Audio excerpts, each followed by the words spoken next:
Hi dear students, welcome in this video lecture. Now we focus on the vacuoles. Vacuoles, these are the one of the cell organelles and which having the single membrane cell organelles.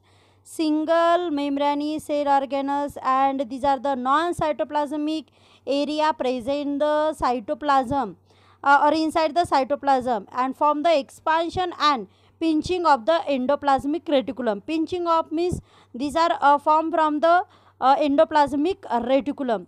Actually यामध्ये vacuoles हा non cytoplasmic area आहे. You can see here. In this case you can see here, this is the vacuoles, and vacuoles which form the central position in case of plant. Actually vacuoles, these are generally present in case of plant, and these are generally absent in case of animal, but some animal cell these are present in the small amount. But this is the characteristics of eukaryotic cell. Plant cell आणि animal cell ह्या eukaryotic cell आहे. eukaryotic cell मध्ये vacuoles इथे सापडतात. काही प्रमाणात animal cell मध्ये आहे आणि असेल तरी यामध्ये ते small असतात. You can see this is the plant cell and in which large space these are occupied by these vacuoles. यामध्ये तुम्ही इथे पाहू शकता. and because of this the nucleus goes the periphery. periphery म्हणजेच यामध्ये न्यूक्लियसची जी पोझिशन आहे generally ही central असते, पण इथे प्लांट जे सेल आहे, आता प्लांट सेलमध्ये पण मेरिस्टेमॅटिक सेल असतात, त्याचबरोबर परमनंट सेल असतात. मग प्लांटमध्ये ज्या मेरिस्टेमॅटिक सेल असतात त्यामध्ये जनरली व्हॅक्युल्स अब्सेंट असतात आणि ज्या परमनंट सेल असतात त्यामध्ये व्हॅक्युल्स प्रेझेंट असतात. आणि व्हॅक्युल्समुळे जो न्यूक्लियस आहे त्याची जी पोझिशन आहे, you can see here this goes into the periphery, त्यामुळे तो पेरिफेरी गेलेला तुम्हाला इथे दिसेल. And vacuoles occupy the large space in this cell. यामध्ये इथे तुम्ही बघू शकता की लार्ज जो स्पेस आहे तर तो इथे व्हॅक्युल्सने ऑक्युपाय इथे केलेला आहे. Generally present in the plant cell and maintain the water balance, but these are also present in the protozoans. And first the famous French biologist Felix Dujardin reported the vacuoles, that is the blank space, in 1835 in the protozoan. And these are the one of the type of contractile protein. Actually जर आज आपण पाहिलं तर these are called as the contractile protein. And he also observed the plant cell, and in which he observed the leaves cell and also the root cell.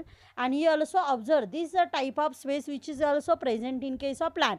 त्यांनी असं देखील पाहिलं की प्लांटचे जे रूट आहे आणि लीव्ज आहे त्यामध्ये देखील अशा पद्धतीने स्पेस आहे. And he give the name, these are the व्हॅक्युल्स.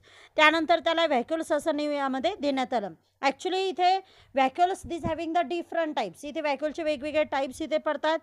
In which first we focus on the sap vacuoles. This is also called as the central vacuoles. You can see here the vacuoles which is present in the plant cell and which form the central position. आता plant सेलमध्ये जे व्हॅक्युल्स आहे तर त्याला इथे sap व्हॅक्युल्स म्हणतात आणि त्याला सेंट्रल व्हॅक्युल्स असं देखील म्हणतात. Because of in which sap these are store. यामध्ये सॅप स्टोर आहे आणि म्हणून त्याला म्हणलं जातं सॅप व्हॅक्युल्स. आणि त्याचबरोबर याला इथे म्हणलं जातं central vacuoles. And this having the membrane, and this membrane is the single membrane and this is called as the tonoplast. याला इथे सिंगल मेम्ब्रेनी आहे आणि ह्या सिंगल मेम्ब्रेनीला इथे म्हणायचं आहे tonoplast. Tonoplast this is the single membrane cell organelles present in the plant cell. Plant सेलमध्ये जो आहे तर त्याला म्हणायचे सॅप, कारण यामध्ये वॉटर, अमिनो ॲसिड, त्याचबरोबर mineral this are present in the plant cell vacuoles. And because of this is called as the sap. Sap means fluid. यामध्ये फ्लूइड आहे म्हणून याला इथे सॅप व्हॅक्युल्स म्हणायचे. And you can see here this form the central position. त्याची सेंटरला position आहे, मधोमध पोझिशन आहे आणि म्हणून त्याला इथे म्हणायचं आहे central व्हॅक्युल्स. Actually these sap vacuoles separate from the cytoplasm by the tonoplast. Tonoplast म्हणजे काय, तर मेम्ब्रेनी of व्हॅक्युल्स.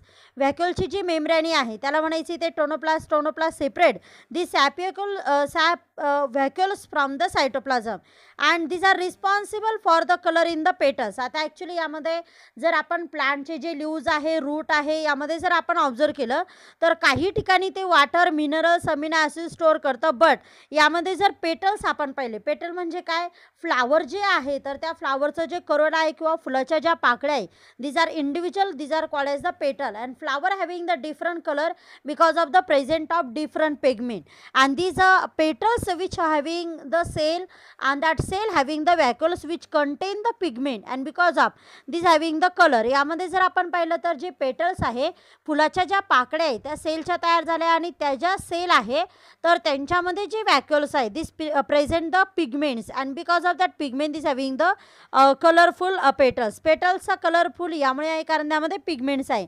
And this are also present in the cytoplasm of non woody plant.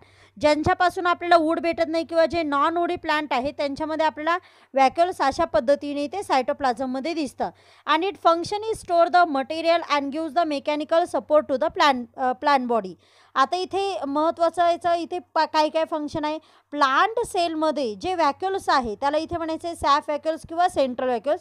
कारण सेंटरला पोझिशन आहे. सॅप यामुळे म्हणायचं आहे कारण त्याच्यामध्ये वॉटर आहे, मिनरल्स आहे, डिफरंट टाईपचे अमिनो ॲसिड्स आहे. त्याचबरोबर हे वॅक्युल्स जिथे पेटलमध्ये सापडलेले आहे तिथे असं लक्षात आलं आहे की which also contain the different pigments and which also gives the mechanical support and which also maintain the turgidity of the cell. You can see here. यामध्ये जे वॉटर मिनरल्स आहे ते स्टोरेज करण्याचं काम हे करतं. त्याचबरोबर मेकॅनिकल सपोर्ट प्लॅन्टला प्रोव्हाइड करतो and which also maintain the turgidity.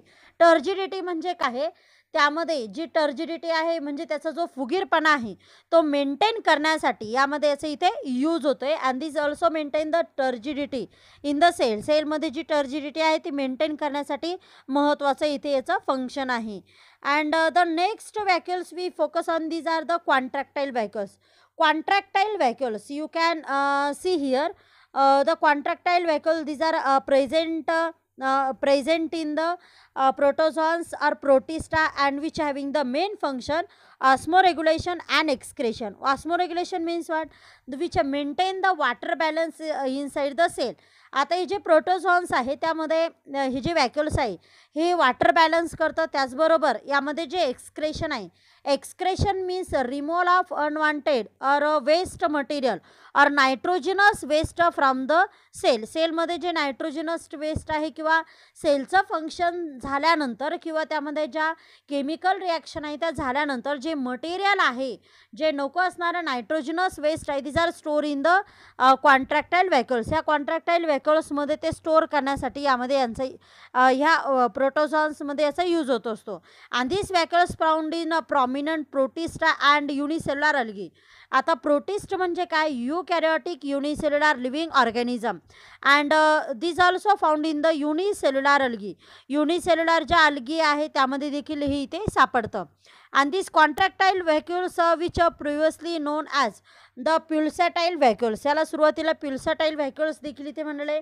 आणि जे फ्रेंच बायोलॉजिस्ट आहे यामध्ये फेलिक्स यांनी देखील यामध्ये सगळ्यात अगोदर डिस्कवर केलं. तर कॉन्ट्रॅक्टाईल वॅक्युल सगळ्यात अगोदर डिस्कवर झाले. त्यानंतर जे सॅप वॅक्युल्स आहे किंवा यामध्ये बाकीचे जे इथे टाईप्स आहे म्हणजे यामध्ये जे फूड वॅक्युल्स आहे ते नंतर यामध्ये डिस्कवर झालेले आहे. चला, तर इथे अशा पद्धतीने आपण 2 टाईप इथे पाहिले. थर्ड टाईप आपल्याला यामध्ये पाहायचा आहे आणि तो आहे यामध्ये फूड वॅक्युल्स और this is also called as the digestive vacuoles. आता तुम्ही इथे जर नाव पाहिलं तर फूड वॅक्युल्स.